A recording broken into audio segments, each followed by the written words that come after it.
मित्रों, आज है 21 अक्टूबर, यानी यूपीएससी प्रीलिम को करीब 227 डेज आर लेफ्ट। जानने लायक क्या है ये? आईबीपीएस बैंक प्रोबेशनरी ऑफिसर की रिक्रूटमेंट का विज्ञापन आया है। कहा जाता है करीब 4000 से ज़्यादा वैकेंसीज़ हैं। इसमें आपकी ऑनलाइन अर्जी करने की नवंबर 10 आखिरी तारीख है और फिर प्रीलिम होगा दिसंबर में और उसकी मेन एग्ज़ाम जनवरी में होगी। अब इसकी पढ़ाई करनी हो तो बेशक कर ही सकते हैं, लेकिन ध्यान ये रखना है कि you have to prepare as per the requirement of exam. जो लोग यूपीएससी की तैयारी करते हैं, अब उनको लगता है मेरा कट ऑफ ठीक नहीं हो रहा है और मैं दूसरी एग्ज़ाम की तैयारी करूँ, बेशक यू कैन डू दैट, लेकिन वहाँ पर पूछते क्या हैं? मैथ्स, इंग्लिश, रीजनिंग, वो जो भी computer general knowledge, banking general knowledge, तो वो सब उस हिसाब से तैयार करना होता है। वैसे अच्छी बात यह है कि now there is no dearth of resources. जो भी मैथ्स, इंग्लिश, रीजनिंग आपको सीखना है, भर के यूट्यूब पर कंप्लीट प्लेलिस्ट सब क्रिएट हो चुकी हैं, उसको आराम से आप पढ़ सकते हैं। लेकिन ये जो भी चीज़ें होती हैं उसे आप देख के नहीं सीख सकते। Maths can not be learn by watching videos और रीडिंग द सॉल्व्ड एग्जाम्पल्स। वो तो दिन रात आपने खुद से गिन कर सीखना होगा और तभी आपकी उसमें स्पीड और एक्यूरेसी आ सकती है। और आपने एक डायरी ऑफ मिस्टेक भी बनानी चाहिए, जिसकी मदद से जितनी भी गलतियाँ हो जाए कैलकुलेशन में, फॉर्मूला लगाने में, वो सब उसमें लिखते रहो, ताकि परीक्षा से पहले उसको देखना है और आपकी गलतियाँ ना हो। एक ज़माने में, मतलब 2011, तब मैंने भी कैट एग्ज़ाम दिया था, क्योंकि मेरा यूपीएससी में नंबर नहीं लग रहा था, तो मुझे लगा कुछ और करते हैं, और मुझे 96 परसेंटाइल भी मिले थे। और ये सिर्फ करीब 4 महीने की तैयारी में मैं आई गॉट दिस रिज़ल्ट। तो वो कर सकते हैं, लेकिन ज़रूरी क्या है, जो मैंने आपको बताया, सॉल्व सम्स को पढ़ के नहीं सीख सकते, दिन रात आपने खुद से हाथ से गिनना होता है और डायरी ऑफ मिस्टेक बनानी होती है। खैर, उस ज़माने में 2011 में पढ़ाई करना आसान था, क्योंकि ये व्हाट्सएप, टेलीग्राम, फेसबुक वो सब कम था। अभी आप थोड़ा पढ़ें और आपको लगता है कि मैं अभी कुछ और देखने बैठूँ, व्हाट्सएप में कुछ नया है कि नहीं। So what is the solution? एक फ्री ऐप है फॉरेस्ट। ये ऐसा होता है, आप उसमें 25 मिनट्स का मान लीजिए टाइमर रखा, तो धीरे धीरे वहाँ पर एक प्लांट ग्रो होगा और ऐसे आपका फॉरेस्ट बनेगा। अगर बीच में आपने व्हाट्सएप, टेलीग्राम, फेसबुक खोला तो वो प्लांट डिस्ट्रॉय हो जाएगा। ऐसा नहीं पूरी ज़िंदगी इस ऐप को यूज़ करते रहना है। 2 हफ्ते आप इस्तेमाल करो, अपने आप व्हाट्सएप और टेलीग्राम की लत कम हो जाएगी, फिर बिना ऐप यूज़ किए भी आप फोकस कर पाएंगे। खैर, आगे बढ़ते हैं। अपना जो मुद्दा है, अक्टूबर 21 इंडियन एक्सप्रेस में मुझे एग्ज़ाम के लिए काम की चीज़ें क्या लगी। ये पेज 1, 2, 3 वो तो कुछ एडवर्टाइजमेंट है। पेज 3 से पढ़ाई शुरू करें तो कॉन्शियस पोजेशन, यानी सचेत रूप से भंडारण करना। ये ऐसी बात है कि शाहरुख सुपुत्र आर्यन खान के कब्जे से नशीले द्रव्य नहीं मिले थे, लेकिन उसका जो दोस्त था उसके पास से नारकोटिक ड्रग्स मिले, और पुलिस को व्हाट्सएप चैट से लगता है कि इसको पता था कि उसका दोस्त ड्रग्स लेके आने वाला है।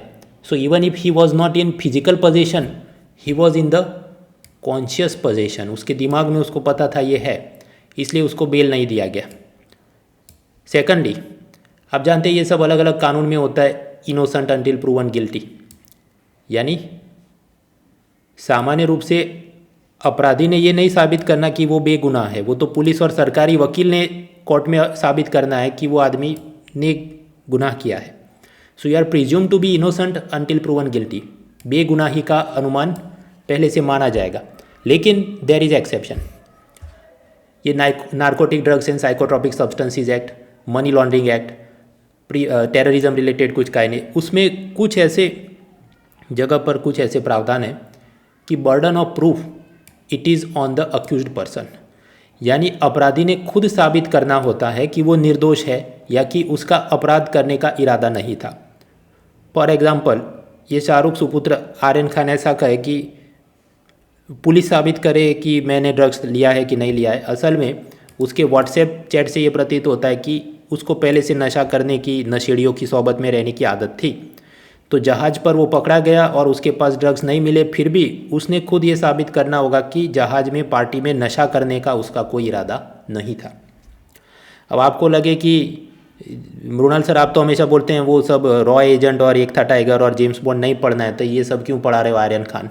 उसका कारण है, ये जो अपनी लेटेस्ट यूपीएससी प्रीलिम एग्ज़ाम हुई 2021 वाली, उसमें पॉलिटी के क्वेश्चन मैं सॉल्व कर रहा था, तो दो प्रश्न आपको पता होगा, एक तो जुडिशियल कस्टडी के बारे में पूछा गया, तो वैसे वो लक्ष्मीकांत वगैरह में शायद नहीं मिले, पण that is given. Indian express की एक्सप्लेन सीरीज़ में ये जो रिया चक्रवर्ती सुशांत सिंह राजपूत वाला पूरा मसला पिछले साल चला था, तो 2020 सितंबर की उसकी एक्सप्लेन सीरीज़ पढ़ो, आराम से वो प्रश्न सॉल्व हो जाए।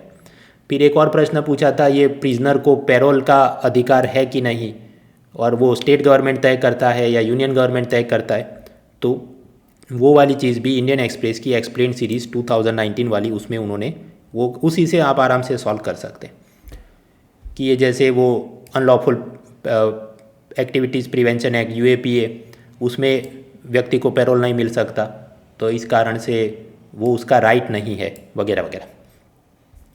हाँ, तो ऐसा ये जो भी चल रहा है, you need to keep an eye, और थोड़ी बहुत समझ होनी चाहिए, ताकि ये जो नए किस्म के प्रश्न आ रहे हैं हम उसे सॉल्व कर सकें। आगे बढ़ते हैं, पेज 4-5 पे कुछ नहीं, सीधा पेज 6।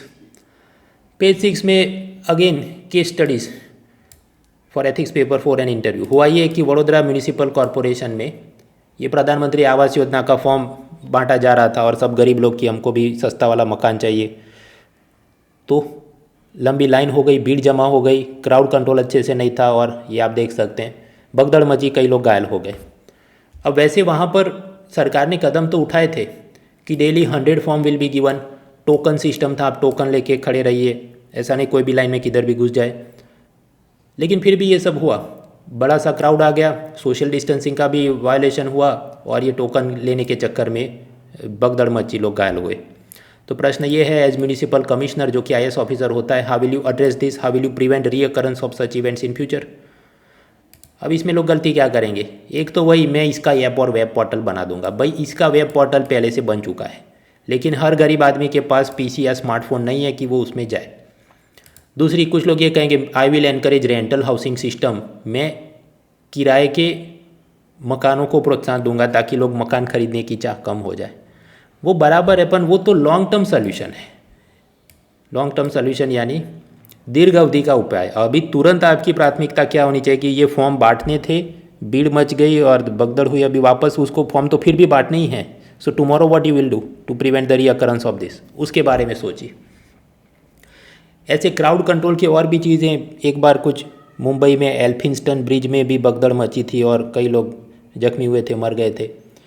फिर कुछ बार ये बड़े शॉपिंग मॉल में आग लग जाती है, या बहुत भीड़ में वहाँ पर भी कोई अफवाह के चलते भगदड़ मच जाती है। So think of all this, वो एक साथ में ये जो भी 3-4 एंगल बने उसके जवाब रेडी होने चाहिए। फिर अलग अलग दिन तो अक्टूबर 29 वर्ल्ड स्ट्रोक डे के रूप में मनाएंगे, और हेल्थ मिनिस्ट्री उस दिन स्ट्रोक रजिस्ट्री, मतलब ये जो भी हार्ट अटैक या दूसरे प्रॉब्लम, उसको कौन सी एज, कौन से जेंडर में कितना प्रॉब्लम है, उसका डेटा रिलीज़ करेंगे। However for the scope of exam October 29 is world stroke day, वो मुझे इतना काम का नहीं लगता। हालांकि स्ट्रोक कैसे होता है और वो सब पब्लिक हेल्थ थोड़ा पढ़ेंगे जब ये लोग कुछ एक्सप्लेन सीरीज़ निकालें। आज 21 October is police commemoration day, police स्मृति दिवस। वो क्यों मनाते हैं, क्योंकि 1959 में लद्दाख में चीन के सैनिकों ने भारत के CRPF जवानों की उस दिन घात लगा के हत्या की थी।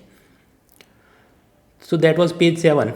उसके बाद जो अलग अलग पेजेस से आज ये जो पुलिस कमेमोरेशन डे है, तो बहुत सारे उसके जो आर्टिकल्स दिए गए। तो सीधा हम बड़े पेज 17 पर, कुछ न्यूज़पेपर कॉलम। अब कॉलम में एक ऐसा है कि कांग्रेस ने कहा है कि UP इलेक्शन में हम 40% टिकट्स महिला उम्मीदवारों को देंगे। अच्छी बात है, बट कॉलम में ये कहना है कि ordinary grass root women worker को मिले तो बराबर है, वरना सब इलाइट वीमेन को ही मिले, then it is not real empowerment of women. जैसे हम कहें प्रतिभा सिंह पाटिल भारत की पहली प्रेसिडेंट, महिला प्रेसिडेंट, फिर मीरा कुमार वो लोकसभा की अध्यक्ष, शेड्यूल कास्ट परिवार से शायद। तो ऐसे तो लगे कि हाँ बहुत it is empowerment, but if you look at their family history, तो वो तो पहले से rich, influential, politically connected family से बिलोंग करते हैं। तो वास्तव में नीचे ज़मीनी स्तर पे मिलना चाहिए वगैरह बातें, ये सब हमको पढ़ना है। जवाब है हाँ। सस्टेनेबल डेवलपमेंट गोल में वो जो जेंडर एम्पावरमेंट वाला गोल है, उसमें सरकार ये सोच रही है कि पार्लियामेंट और विधानसभा में 50% ऑफ द सीट्स महिलाओं के हाथ में हो, ऐसा कुछ किया जाए। अब वैसे आप समझ सकते हैं कि ऑफकोर्स वो लोकल बॉडीज़ पंचायती राज और नगर पालिका में तो फीमेल रिजर्वेशन है, लेकिन पार्लियामेंट और विधानसभा में वो नहीं है। तो होना चाहिए कि नहीं? और अगर लगाया भी जाए ऐसा कोई कानून, आरक्षण दिया जाए, then will it really benefit the women, या फिर ऐसे रिच और इन्फ्लुएंशियल फैमिलीज़ को ही सब मिल जाएगा? वो सब पर सोचने लिखने के लिए आप करना। आगे बढ़ते हैं, पेज 18, इंडियाज़ फॉरेन एड। कुल मिलाकर बात यह है कि हर साल भारत को करीब $6 बिलियन की विदेशी सहायता, मतलब अमेरिका, ब्रिटेन, ये सब हमको फॉरेन एड में पैसा दें, और सामने भारत भी अलग अलग गरीब देशों को करीब $6 बिलियन की हेल्प करता है। मतलब ये नेपाल, म्यांमार, भूटान वगैरह को। ये जो योजना है उसका नाम क्या है? ये योजना का नाम है ideas, that is Indian development and economic assistance scheme. कौन इसे लागू करता है? Department of economic affairs under finance ministry. इसमें क्या क्या काम किए जाते हैं? इट हैज़ टोटल 5 मोडालिटीज़ और 5 पिलर्स। कैपेसिटी बिल्डिंग यानी क्षमता निर्माण, कंसेशनल फाइनेंस यानी सस्ते ब्याज पर कर्जा दिया जाए, टेक्नोलॉजी शेयरिंग, प्रौद्योगिकी का उनको आदान प्रदान करना, ग्रांट यानी अनुदान। देखिए, लोन का मतलब होता है प्रिंसिपल इंटरेस्ट सामने वाली पार्टी वापस करे। ग्रांट या अनुदान का मतलब हमने पैसा दिया और वो नेपाल, म्यांमार ने हमको वापस नहीं करना है। Duty free, quota free access, वो चीज़ क्या है? इंटरनेशनल ट्रेड में इंपोर्ट एक्सपोर्ट पर टैक्स लगता है, लेकिन ये नेपाल, म्यांमार वगैरह कोई देश से आए भारत में सामान, तो हम उस पर टैक्स, कस्टम ड्यूटी, सीमा शुल्क नहीं लगाएंगे। And it will be quota free. Quota free मतलब ऐसा नहीं कि पहले 100 माउस आए उस पर नहीं लगाएंगे और 101st माउस आए तो उस पर टैक्स लगाएंगे, ऐसा कोई कोटा नहीं है। जितना माल भेजे सब कुछ ड्यूटी फ्री एक्सेस, ताकि उनकी लोकल इंडस्ट्री को प्रोत्साहन मिले वगैरह। इसके अलावा हम ये सब natural disaster, humanitarian crisis, school, hospital बनाने को ढेर सारा पैसा देते हैं, तो ये तो सब हो ही रहा है ना। What is the way forward? हमने आगे क्या करना चाहिए? हमने जापान की तरफ प्रोजेक्ट एक्सपोर्ट करना चाहिए। प्रोजेक्ट एक्सपोर्ट का मतलब क्या है? जैसे जापान किसी देश को बुलेट ट्रेन बनाने के लिए सस्ते लोन में पैसा दे, लेकिन शर्त होती है कि बुलेट ट्रेन का डिब्बा आपने हमसे खरीदना होगा, ताकि जापान का मेक इन जापान और आत्मनिर्भर जापान को प्रोत्साहन मिले। तो ऐसा ही भारत ने भी करना चाहिए। और दूसरा, ये जनधन आधार मोबाइल यानी जेम ट्रिनिटी। जेम ट्रिनिटी से क्या फ़ायदा होता है? रियल बेनिफिशियरी के पास पैसा जाए और सब पैसा गबन नहीं हो, करप्शन नहीं हो। तो ऐसी प्रणाली हमने ये नेपाल, म्यांमार, भूटान में भी बनवानी चाहिए, ताकि हम जो उनको पैसा भेज रहे हैं तो ऐसा नहीं कि उनके छुड़भैया नेता सारा पैसा खा जाए। आगे बढ़ते हैं, पेज 19 के अंदर person in news Geeta Gopinath. क्या खास बात है उसकी? She is the first ever women chief economist of IMF। अब उसका शायद कार्यकाल ख़त्म हो रहा है और मैं फिर हार्वर्ड में प्रोफेसर की नौकरी वापस शुरू करूँगी ऐसा। फिर पेज 24 पे बढ़ें। आज पन्ने ज़्यादा इसलिए क्योंकि पुलिस कमेमोरेशन डे के चलते काफ़ी सारे उसके आर्टिकल्स दिए गए। हाँ, तो page 24, leadership for ethics paper 4। मित्रों, प्राइम मिनिस्टर, प्रेसिडेंट को जो भी गिफ्ट मिले तो वो उन्होंने तोश खाना यानी सरकारी गिफ्ट डिपॉजिटरी उसमें जमा करते हैं, और फिर वो सारी गिफ्ट का ऑक्शनिंग यानी नीलामी होती है। जिससे पैसा है तो वेलफेयर स्कीम में, बेटी बचाओ बेटी पढ़ाओ उसकी स्कॉलरशिप स्कीम में सब पैसा वो देते हैं। प्राइम मिनिस्टर मोदी ऐसा करते हैं। पाकिस्तान में भी कुछ नियम तो हैं कि उन्होंने प्रेसिडेंट, प्राइम मिनिस्टर को गिफ्ट मिले ऑफिशियली वो सारे उन्होंने तोश खाना में जमा करने हैं। लेकिन ये उनके प्रधानमंत्री इमरान खान पर आरोप है कि प्रधानमंत्री के रूप में किसी विदेशी नेता ने उनको $1 मिलियन की घड़ी रिस्ट वॉच तोहफे में दी और उन्होंने खुद पैसा सारा खा गए बेच के। तो इसमें हमें क्या सोचना समझना है? लीडरशिप क्वालिटीज़, तो लीडर खुद अगर ऐसी सस्ती हरकतें करता होगा, वे leader himself is engaging in petty and greedy activities, तो same value system will percolate down to lower leadership and lower bureaucracy. वही सारे मूल्यों का अनुसरण नीचे के नेता और अफसर भी करते रहेंगे, तो फिर you cannot make an ethical society.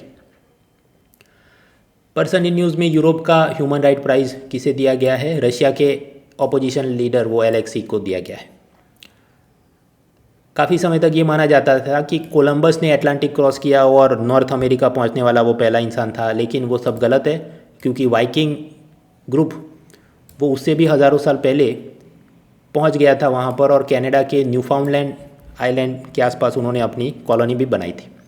ये सब के लिए कार्बन डेटिंग टेक्निक का इस्तेमाल किया, और वो जो लकड़ी की शिप मिली होगी या उसके जो टुकड़े थे उस पर सोलर फ्लेयर कब आया था और वो यूरोप में कब आया था, वो सब उन्होंने एनालिसिस से पाया कि वाइकिंग्स कोलंबस से पहले पहुंचे थे। पेज 25 पे चले तो आज एक्सप्लेन सीरीज़ है।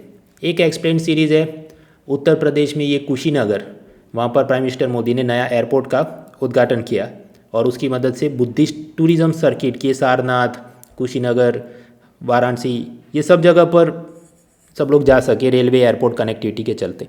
तो अभी थाईलैंड, जापान, माफ़ी ये थाईलैंड, इंडोनेशिया, चाइना, ये सब जगह पर बुद्धिस्ट टूरिज़्म ज़्यादा चलता है क्योंकि वहाँ इंफ्रास्ट्रक्चर, टूरिज़्म, साफ़ सफाई सब अच्छा है। तो भारत में वो सब फॉरेन टूरिस्ट आए, इसलिए हम लोग ये करें। इसकी एक्सप्लेन सीरीज़ इंडियन एक्सप्रेस ने दी है, ये वाले लिंक पे और आराम से सब पढ़ लेना। वैसे बुद्धिज़्म, जैनिज़्म आप लोग ऐसे डिटेल तैयार तो करते ही हैं, तो मुझे लगता नहीं इसमें बहुत ऐसा कुछ नया जानने का होगा जो आप पहले से बुक्स में नहीं आपने पढ़ा है कि उन्होंने कहाँ पर पहला उन्हें सरमन दिया और कहाँ जन्म हुआ था, कहाँ, तो वो सारी चीज़ें हैं उसमें। You can go through that to refresh your knowledge.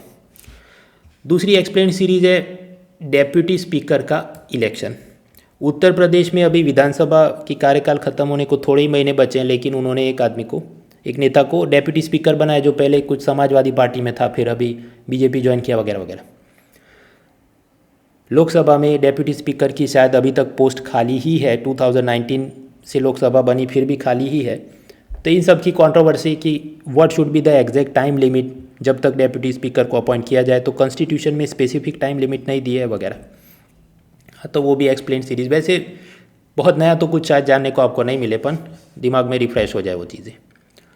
तीसरी एक्सप्लेन सीरीज़ है कि आज से 18 साल पहले कैसे आर्मी ने काउंटर टेरर ऑपरेशन किया था पुंछ में और हिलकाला, और ऑपरेशन सर्पविनाश। अच्छी बात है, बहादुरी की बात है, लेकिन एग्ज़ाम पॉइंट ऑफ व्यू से कम काम का है। क्यों? Golden rule number 5 Ek Tha Tiger James Bond news, not important for exam point of view. तो ये था आज का newspaper, and see you next time.